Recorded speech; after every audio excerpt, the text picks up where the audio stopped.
Hi, this is DJ Costanza of Sensori Collective. In this video, I will be recreating the beat for Bird's Eye View by Zion I, and I'll be doing this with Audacity, Reason, some records, and Akai MPD, and Recycle. So why did I pick this beat? First of all, and most importantly, it's a beat that I really like. It's one of my favorites. I've been a fan of Zion I for a long time, and I think that Amp Live, the group's producer, is really underrated. And secondly, I already own the record that has the sample on it, so it's pretty convenient to do. The first thing that I do when I'm making a beat is the drums. I always start with the drums. Everyone has their own different process, but that's just what works for me. I'm going to listen to the Zion I track and try to hear if the drums are using a break, whether it's chopped up or if it's just a loop, or if it's using a drum kit made up of individual sounds. So let's listen.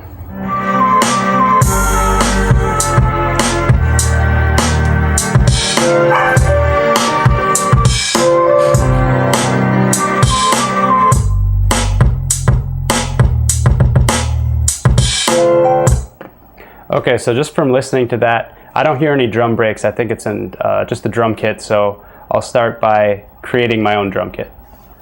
Okay, now I'm in Reason, and I'm going to start by creating a separate mixer for my drums.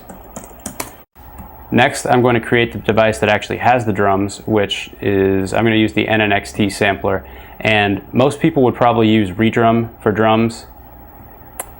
I prefer the NNXT because I feel like you have more fine-grained control over like filter settings and adding layered drums and doing mute groups and things like that, and I find myself using all of those things pretty frequently.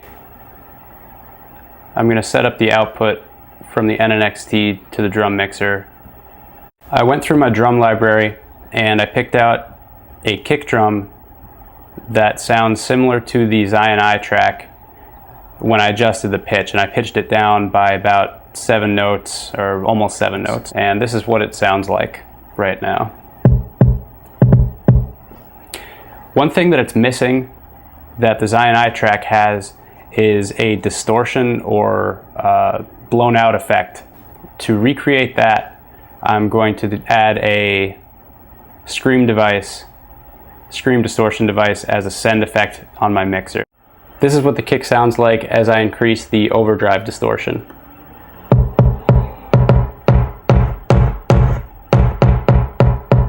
And then decrease it. So it's got that blown out speaker kind of effect. I'm going to add a second effect. Same thing, it's going to be a send effect using a scream distortion, and I'm going to initialize the patch. And this time I'm going to add digital distortion, which is used to give it sort of a lo-fi sound. You could use this to emulate the sampling style of an SP1200. This is the kick with no overdrive and no digital distortion. This is just the plain kick. And this is what it sounds like as I increase the digital distortion.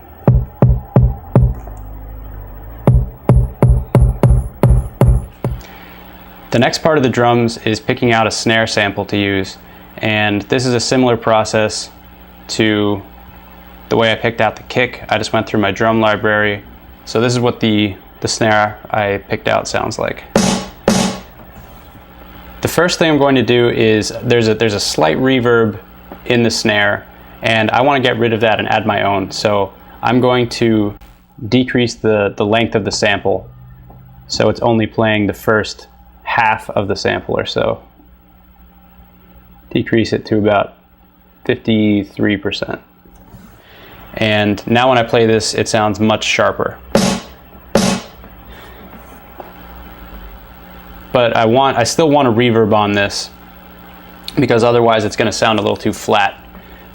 So I will create a reverb effect the same way that I created the other two send effects. This time it's going to be an RV7000 instead of a scream. And I'm just going to add in a basic snare plate algorithm and decrease the wet-dry balance to mostly dry. This is what the snare sounds like as I increase the snare plate reverb.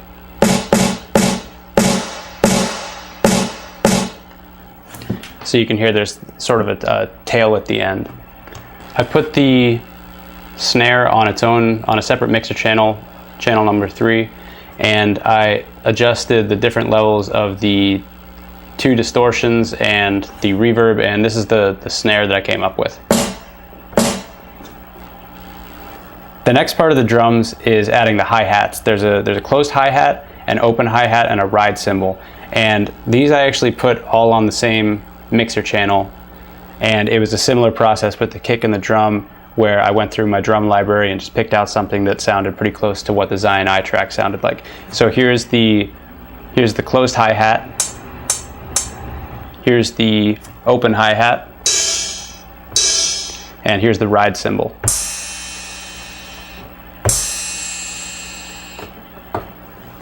The drum patterns change frequently throughout the song, but just to get started, I'm going to quickly record a 4-bar loop that I will use as the main pattern at first.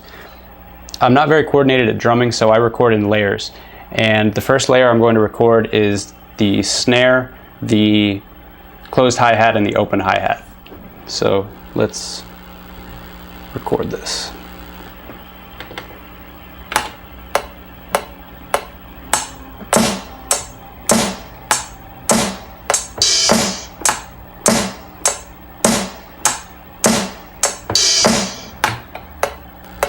Next, I'm going to record the kick layer that I was too uncoordinated to record with the rest of the drums.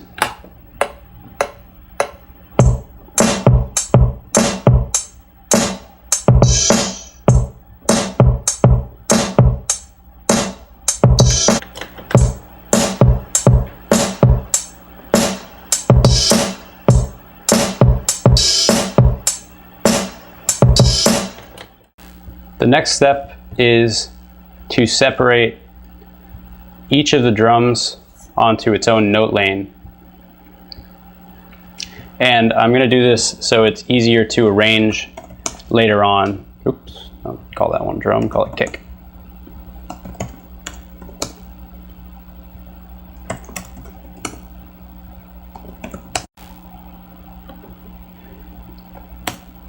I'm just going to delete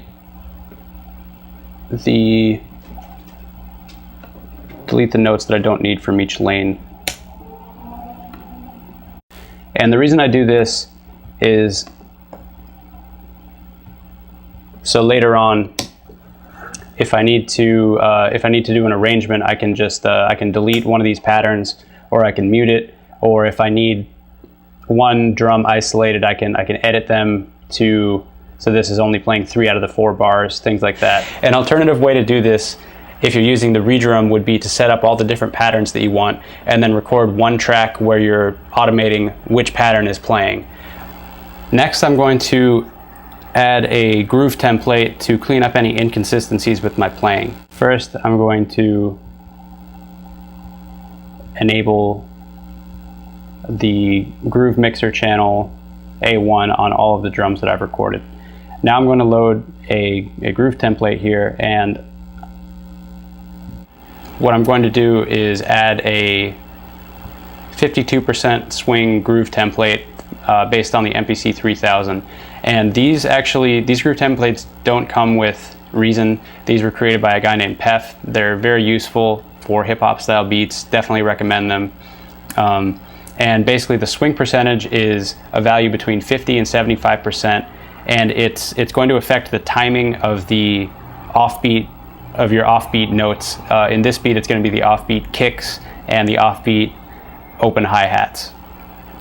You can apply the groove template on a sliding scale. So if it's at 0%, this is basically as if I'm not using anything at all. If it's 100%, this is full quantization, and I'm going to slide it somewhere between.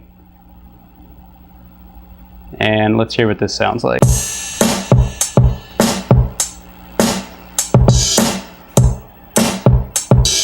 Okay, so like you could hear with that, it really cleaned up some of the minor timing issues that I had from my own recording.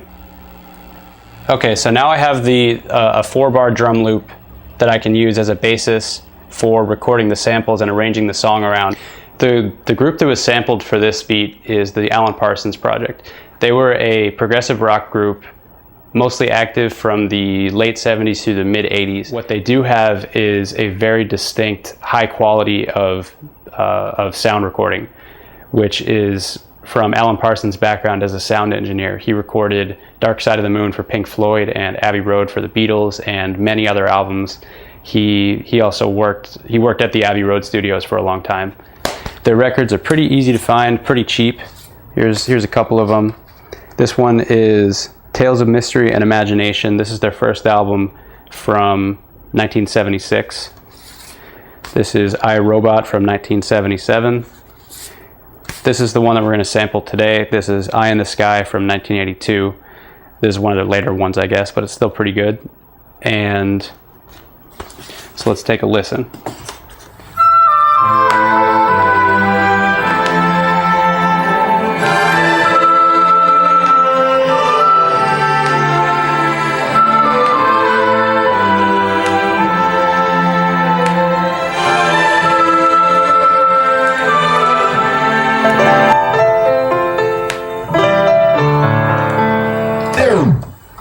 Okay, so that's the sample. Sounds pretty good already. I experimented with the pitch adjust on my turntable, and it turns out that minus 12% is the record speed that I need to redo this Zion I beat. So let's hear what it sounds like when it's been slowed down by 12%.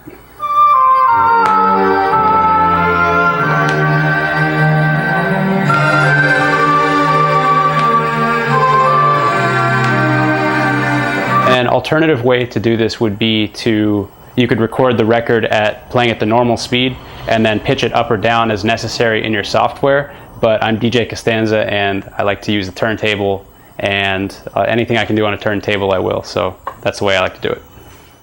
So I recorded about the first minute of the song on the record into Audacity, and I'm not going to import the full minute of audio into Reason. Instead, I have these two labels that I've created here, and this is what I'm actually going to use to make the beat.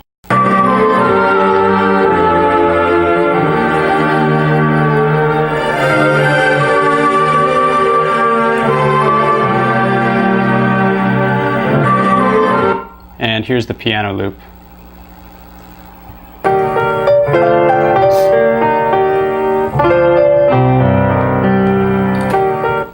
And you can hear these aren't really exact loops at this point. They don't really line up that well. I find that Audacity is very easy to record audio into, but when you have to get really precise with slicing up samples, it's not the best. So I just go for an approximate slice at this point, and I'm going to export both of these as WAV files and do the more detailed slicing in Recycle. Now I have the orchestra loop, the first loop, open in Recycle, and I added some slice points at the different notes as the song plays. So let's hear what this sounds like.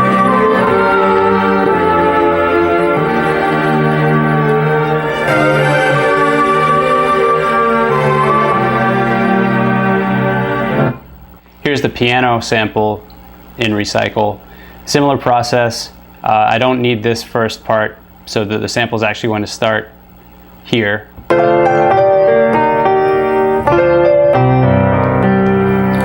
So now that I have the precise sample set up, I'm going to import them into Reason.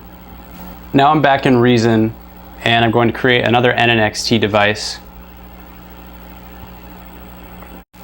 I'm going to add the samples from the Recycle files I just created.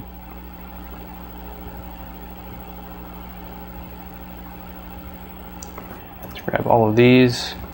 Once they're all added, I select everything, and then I right click and I do auto map zones chromatically. And what this does is it maps out all the samples that you added, one sample per pad, playing at the correct pitch. So right now, if I play these sounds, they're going to overlap. You can hear that overlap. That's not what I want. So I select everything. I make sure that they're all grouped together, and then I adjust in this group settings. I take the key poly and I move it down to 1. And now when I try to play overlapping samples, they're actually going to cut each other off. So that's more the effect that I want to use for this beat. Right now, if you select all the samples, you can see that they have a short release, and this is the default setting. And what this means is that basically the sample is only going to play as long as you hold the pad down. So as soon as you release the pad, it's going to stop playing. Depending on your playing style, you might want to keep it this way. For this sample, I don't want to. I want to only tap the key once and have it play the full sample. So to do that, I will increase the release time to just a really high value. It was 60 milliseconds, now it's like 2 minutes long. So now when I press one of these keys, it plays the whole sample.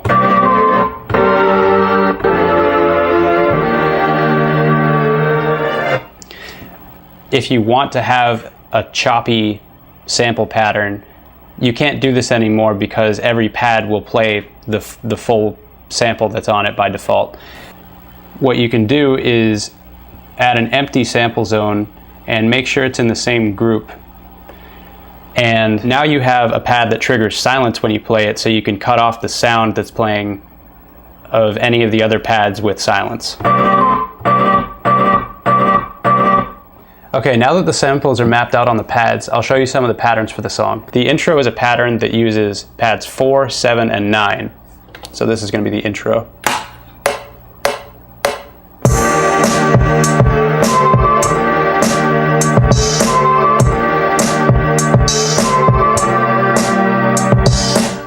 And I'm going to add the same groove template that I added for the drums to help with any inconsistencies playing the sample pattern. And now we'll record the main sample pattern for the song.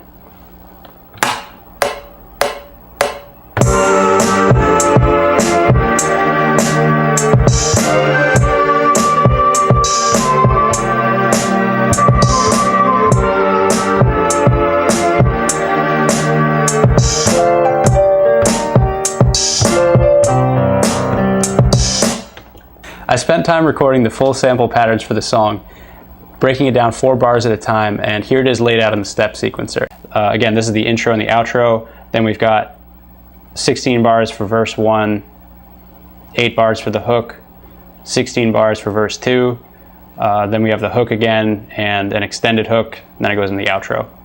Once I had all these sample patterns recorded, I went back and I tweaked some of the drums. The first thing I noticed is that my kick is a lot lower volume compared to the original track. What I did to fix this is I duplicated the kick that I was already using.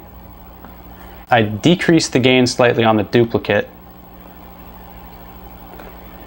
and I turned the filter frequency down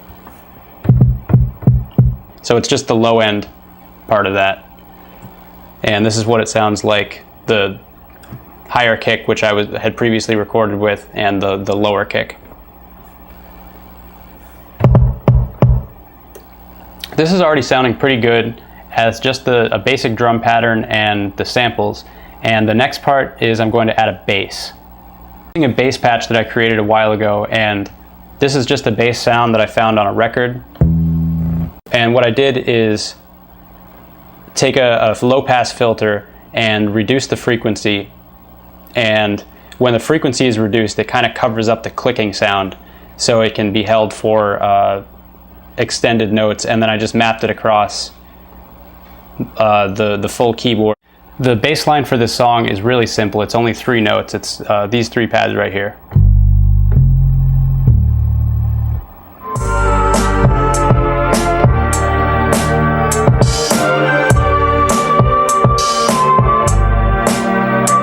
Just like with the samples, I listened to the original beat and I broke it down into 4-bar groups where I would replay the drums and then arrange them. And at this point I have the bass recorded, I have the samples fully recorded, and the drums are pretty much sequenced, but there's a few missing parts. At this point I noticed something I missed earlier in the samples. In the original beat, whenever the orchestra loop is playing, the piano loop is also playing as a second layer at low volume. This happens throughout the entire song with the exception of the intro and the outro. I came up with a quick fix for this using velocity layers in the NNXT, but the first thing I do before that is to edit the piano sample a little bit. In order for the piano slices to match up to the orchestra slices, I'm going to remove this slice right here and this slice right here, and then these piano samples will match up exactly to where I chopped the orchestra. I tried to come up with the quickest way that I could add in this effect of layering the orchestra and the piano samples without having to go back and re-record everything. I'm going to add the layered piano samples in here.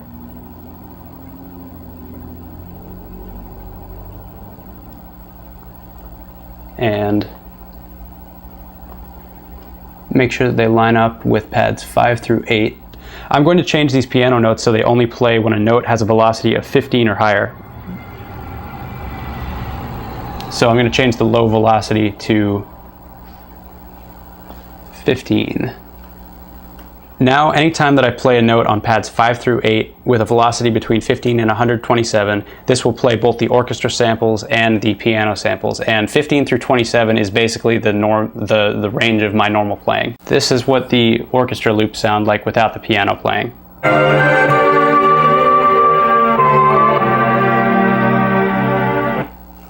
When I add in the piano layer, this is what it sounds like.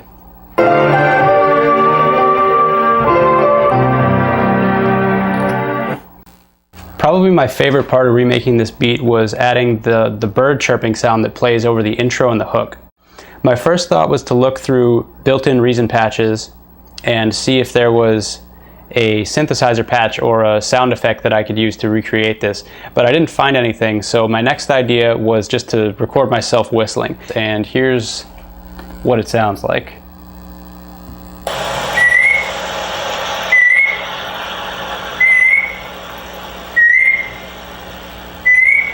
This pitch is very accurate, but the length of it is much shorter than the chirping sound in the original beat. So I used the time stretching effect to increase the length a little bit. I'm going to add the whistle as part of my drum kit,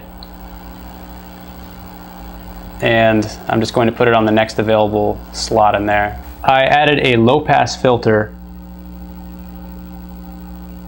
to reduce some of the ambient noise, and I also added some panning using LFO2. This is what it sounds like now with the filter added and the reverb. Alright, so now that I have the whistle sound set up, I'm going to record it.